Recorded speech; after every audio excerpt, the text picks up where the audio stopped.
Conflict and Courage, April 1st, a crisis in Israel. The text is from Psalms 106, verse 19 and 20. They made a calf in Horeb and worshipped the molten image. Thus they changed the glory into the similitude of an ox that eateth grass.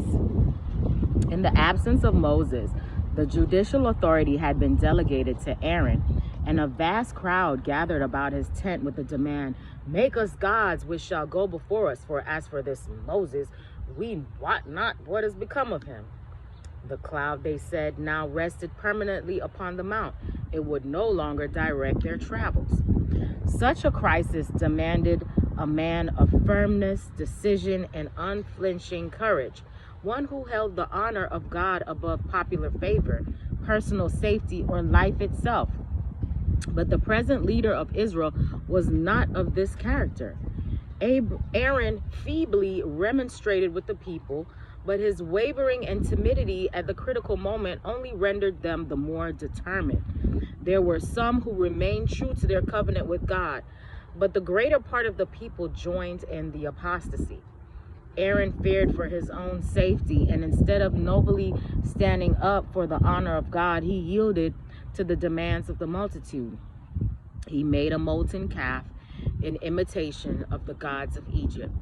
The people proclaimed, "These be thy gods, O Israel, which brought thee up out of the land of Egypt." Can you imagine? And Aaron basely permitted this insult to Jehovah. He did more. Seeing with what satisfaction the golden god was received, he built an altar before it and made proclamation, "Tomorrow is a feast to the Lord." The announcement was heralded by trumpeters from company to company throughout the camp, under the pretense of holding a feast to the Lord. They gave themselves up to gluttony and licentious reveling. How often in our own day is the love of pleasure disguised by a form of godliness?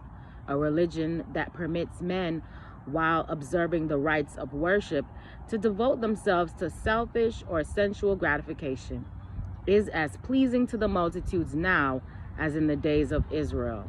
And there are still pliant Aarons who, while holding positions of authority in the church, will yield to the desires of the unconsecrated and thus encourage them in sin. Tomorrow we'll finish the story. I hope you have a great day today. Live courageously.